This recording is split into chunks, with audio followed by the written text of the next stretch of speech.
When Aja from the Gambia patrols protection of civilians or POC sites on a daily basis, children and adults alike mob her singing songs in her praise. Nyagua, Nyagua, Yori, Yori, South Sudani, Yori, Yori, Nyagua, Nyagua, Yori, Yori, Fimangolia, Yori, Yori. Beautiful girl, Yori, Yori. They sing as they trail her everywhere she goes, sometimes holding her hand. I started working with these people in the POC, building trust, buying biscuits for these children, telling them the truth that is in me, not giving them lies, not giving them hope on anything. So now they said, we'll give you a name, a Sudanese name. And I asked them, what is that Sudanese name? They said, Nyagua. And I asked them, what is the meaning of Nyagua? They said, Nyagua is a good girl, a clean-hearted girl, and a beautiful girl. So that's why they call you Nyagua. Says Ajan Diembie during one of her visits to protection of civilian site that is home to close to over 39,000 displaced and is located in South Sudan's capital, Juba.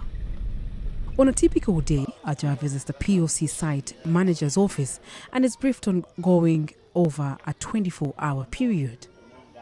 She recently followed up on a domestic violence issue between a couple who fought each other bitterly in the POC site. A house visit at a couple's home to help resolve differences revealed that the couple were not at home. They had left to seek help from a close family. Return visits always yield fruitful conversations and amicable solutions. The visits are always in a company of camp managers. Culprits are sometimes asked to report as community centers where several desks are available to sit at to discuss and resolve matters. Doreen Mazumba Malambo from Zambia is another female police officer.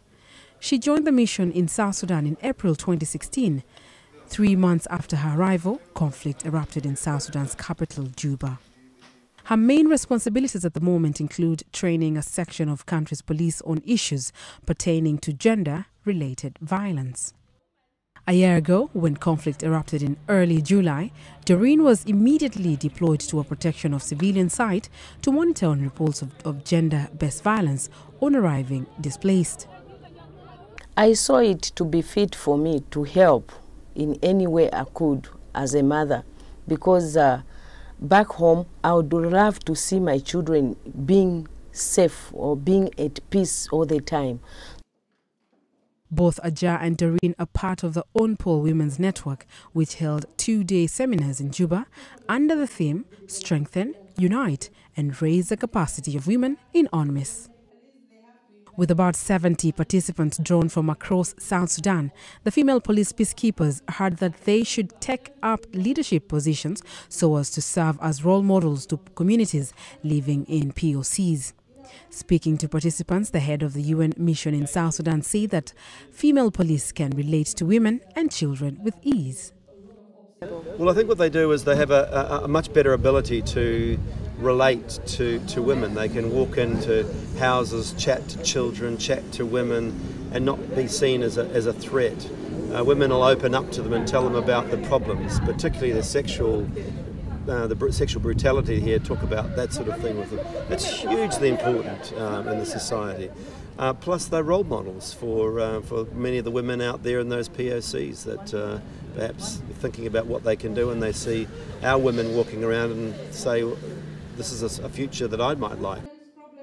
David Shearer also said that additional female UN police officers would be deployed to UNMISS to strengthen relations with displaced communities across the country. Speaking on the first day of the event, the Undersecretary in the Ministry of Gender, Child and Social Welfare, Esther Ikere, shone a line on how the conflict has affected women in South Sudan. I give them a general overview of what is happening with regard to sexual and gender-based violence, because we know very well that sexual and gender-based violence is at crisis level in South Sudan because of the shortcomings in the judicial system. But at the same time, conflict-related sexual violence is also predominant in conflict-affected states. And UNPOL police are there every time and then in those conflict-affected states.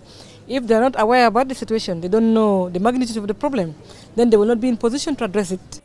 As both Doreen and Aja continue to take on the challenge of assisting South Sudan's struggling populations, their work with displaced communities could continue to earn them more praise and songs, as Aja has heard when the displaced sing Nyagua, Nyagua every time they see her.